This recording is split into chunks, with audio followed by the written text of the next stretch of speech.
Now, this, ladies and gentlemen, brings me to the big question that we have been thinking and talking about for the last many days. Was this an overreach or at least an overstepping or a knee-jerk reaction as far as the police and the state is concerned, an intimidation tactic as far as the activists go? A young 22-year-old who was arrested by the police, an activist, and right from that time, many questions were being raised on the prosecution and the investigation of the Delhi police. I am being joined right now on the broadcast by Mr. Sanjay Hegde. He's a senior advocate. Yashovardhan Azad, former IPS officer, is also joining us this evening. Charu Pragya, BJP spokesperson, is also joining us on 6 p.m. Prime.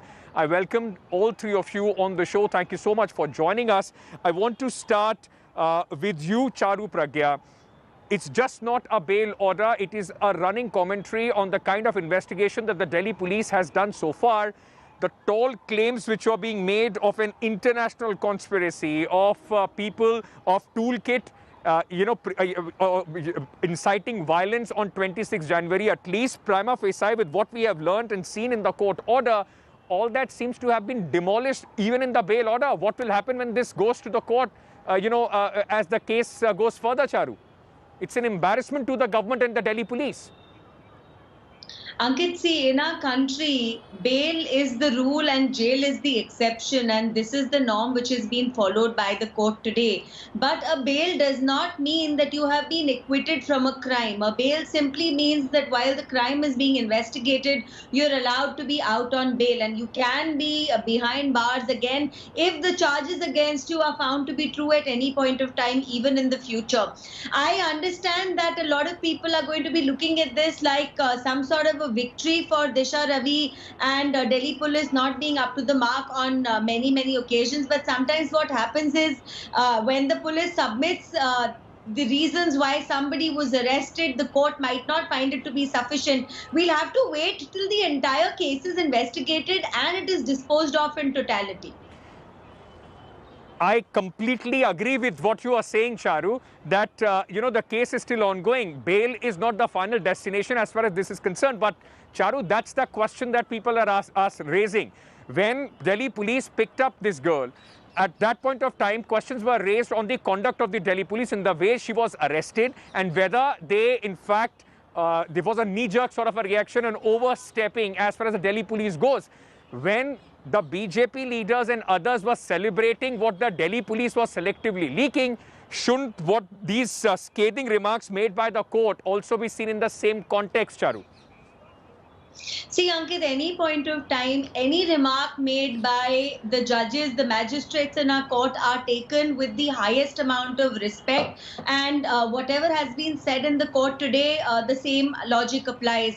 But we have to understand what you're calling a knee-jerk reaction was actually a reaction to the biggest mishappening that we can ever imagine happening on our Republic Day. The way things went on the 26th of January is something which no Indian will take lightly, is something that no police force of that particular city in charge of both VIP security, the parade, plus the farmer tractor rally and so many various things that were happening simultaneously were responsible. So it is obvious that they did take things at heart and they wanted to act out in the best possible manner. But like I said, let's not be very quick to jump to conclusions while investigations are still on. I believe Mr. Sanjay Hegde, let's not jump to the conclusion. Whatever the court has said should be taken just in context of continuance of this case.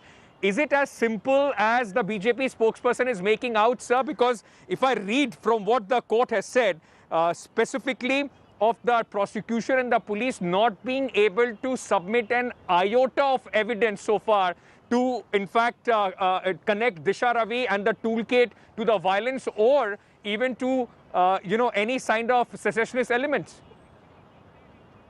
Well, the BJP spokesperson's comments remind me of an old Kannada proverb which says, "Ade biddare sa meesha manna aglilla." That is, you fall into the muck, but you say that your mustache has not been muddied. They're trying to save face. They're entitled to that.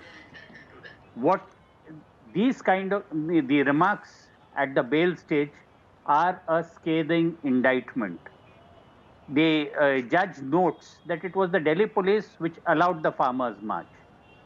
The judge asked very tough questions, and after those tough questions were not answered, the judge has noted that they could not prove any connection between a girl sitting in Bangalore, a 22-year-old girl who forwarded an innocuous toolkit to an international figure, and what happened at the Red Fort on 26 January. Unless there was a connection and a causal link, there was no case for the girl to answer. And I must differ with the BJP spokesperson here. We are still at the stage of allegations in an FIR. They are being investigated. It may well be that the Delhi police at the end of the investigations may not file a charge sheet. May say, sir, we don't have material which justifies filing a charge sheet. Even if they file a charge sheet, the courts are entitled to examine that charge sheet and figure out whether an offense is made out and then to frame charges. Only thereafter can there be a trial. Okay. When the court takes cognizance, a senior official of the government has to actually grant permission, grant sanction. I doubt that this case is going to go much further. Today they may say that, oh, we'll look at the trial, but I don't think we are getting anywhere near a trial. Okay. Stay on with me, sir. Let me also get in Mr. Yashovardhan Azad. Sir, I just wanted your comments, sir, on, of course, the scathing remarks that the court has made, but also what Charu was saying. So, if we go with what Charu Pragya was saying, that, the Delhi police took it on their heart, the kind of, an anarchy, the violence that we saw on 26 January. Does that mean, sir, that the police acted in vendetta? Because right from the time this girl was arrested, the question that was again and again asked, why wasn't she given an opportunity, a notice possibly under 161 to come and present herself? What was the hurry to pick her up and then come out with sedition charges and slap all the other sections? I think this case was botched up from the beginning itself. As I had mentioned on your channel before, the arrest was not required at all. Once you have the laptop and once you have the mobile, forensics is a very powerful tool, and they would have, garnered any evidence or any kind of further investigation they wanted. And of course, as you rightly said, that she would have been called for, giving her statement, and they could have matched it to anybody else. But the point is, in a very recent order by the court, two important things have been mentioned. One is they have quoted the Haryana High Court in a case in 1989 and have said that even a pamphlet like, atrocities of army against students is not a seditious material because it has not led to any kind of violence. It has not led to any kind of incitement, disaffection, disorder. That's number one. And number two is, I marvel, when the Delhi police has such a lot of important thing at hand to catch those fellows who have desecrated the Red Fort, who are actually on ground battling with the police. Why should it waste time in some kind of international conspiracy, which they could have dealt with it in leisure? These are the two things which make me believe that Delhi police acted very, very hastily. But I would not attribute any kind of, vendetta or anything like that. It's just that time and again, it has to be established by courts that sedition cannot be just invoked wherever you like for any kind of dissent. Absolutely. Charu, because in the debates that preceded to this bail order on the toolkit and on Disha Ravi, I kept hearing again and again from multiple colleagues of yours that if she was so innocent, why did she delete that WhatsApp group? She was trying to hide something. Well, the court today, and I'm just quoting from the order, WhatsApp group or being editor of an innocuous toolkit is not an offense. Further, since the link with the said toolkit or PJF has not been found to be objectionable, deletion of the WhatsApp chat to destroy the evidence linking her with the toolkit and PJF also become meaningless. Was the Bharatiya Janata Party jumping the gun and reading too much into the early stages of what the Delhi police was investigating? Well, honestly, Ankit, now when you're reading out all this to me, I hope the magistrate who's written this particular order does not turn around a couple of months later and feel that he's actually let everything off too easily, which is the feeling I'm getting right now. Because at the end of the day, we're all very well aware that the Poetic Justice Foundation does have pro-Khalistani ideology. It is linked to pro-Khalistani movements, and these organizations and their ideology and their links have been out in the open for everyone to see for the longest time. See, I But ma'am, then understand that we have to why is the encourage Poetic freedom. Justice Foundation not banned? Why is Mo Dhaliwal not banned? How do you expect the citizens of this country to be? So do we have to be now careful and look whether this person has an ideology? The government has not banned these people. There is no direction against them. See, let me continue my entire thought and finish that first, Ankit. But what I'm trying to say here is that at the end of the day, when you take a fine comb tooth and then you go over everything in such minute detail and you expect that people get off scot-free for saying anything, for associating with anyone, with any organization, for actually using the kind of language which is going to incite violence, not just in your own country, but outside Indian embassies the world over, I cannot take that lightly, and I am saying this is my personal opinion. Madam, I am sorry. Investigations are still on. Let's Exactly, wait it and might watch be your where these personal investigations opinion, lead. but the these court are also completely very, very disagrees serious with any kind of suggestion that this girl wore whatever she was writing or doing had any link to any kind of violence that took place on 26. That could be your personal opinion. Your personal opinion doesn't become the law, and that is why the question is being asked, was it something done in haste? Mr. Sanjay Hegde, with this order now, what do you see the impact on the other two accused, those who will be seeking anticipatory bail as well, and on the entire case on the whole, sir? As far as the entire case is concerned, there is no case.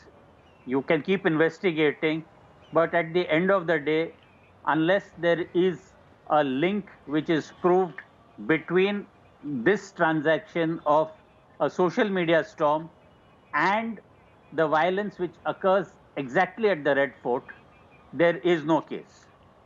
The police can keep investigating, and I doubt that the other two will also have much to offer in terms of evidence, or their bail, their case for bail has certainly been strengthened by the fact that Disha Ravi has got bail already.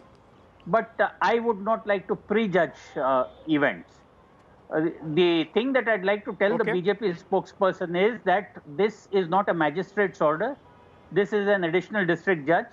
He is senior enough to possibly be considered for further elevation soon. So this is not an, and please do not put down a court judgment that lightly. Even if it is a magistrate's court, it is a trained legal mind which has gone across the entire facts, as the BJP spokesperson says, minutely. That is exactly what is expected of the police. You minutely examine a case before you actually pick up the person. You don't pick up persons because the government of the day says, oh, they're saying things against me. This is sedition. That is not sedition. And I'm thankful to the court which said that citizens are the conscience keepers of the nation. Okay, Mr. Yashovardhan Azad, is there a lesson here for the police force across the country as well? Yes, it's a very strong message which has been sent by the judiciary. And the message is that, you can't invoke sedition for any kind of a dissent. There are two other very critical important things if I were investigating the case. I have to see that, see those hyperlinks in the toolkit itself, which says or which is alleged that leads to any kind of a Khalistan literature. And even if it leads to Khalistan literature, whether it is related to any kind of, incitement to violence. Number two is also the Zoom meeting which has taken place. Was Disha supposed to have said that there should be incitement, and did that lead to any kind of a violence on that particular day? Was it a kind of a framed conspiracy? Mr. Azad, Disha was not at the Zoom meeting. What? She was not even part of that Zoom meeting, sir. She was not in the Zoom meeting. She was not even there in the Zoom meeting. No, I'm talking about when they are saying that this is a secessionist organization. Even that organization, right. They were talking about making protests more voluble, more internationally, famous, and getting more and more people to the cause. Was it linked to the violence is the critical thing which I would like to investigate. Important pointing out, both of you, Mr. Yashovardhan Azad and Mr. Sanjay Hegde, the impact of this. Charu, thank you also for joining us on the broadcast. I thank both the gentlemen also for joining us and sharing their views here. The message, ladies and gentlemen, at the time when Disha Ravi was picked up, there was a loud and clear message that was sent across. The ruling party and many people aligned to the ruling party had come out and said, this is a government that is not going to take anything against the country lightly. If her arrest was a message, then her bail and the kind of scathing remarks that the bail order contains are also a message that needs to be read loud and clear. Thank you so much to all my guests for joining me at this moment.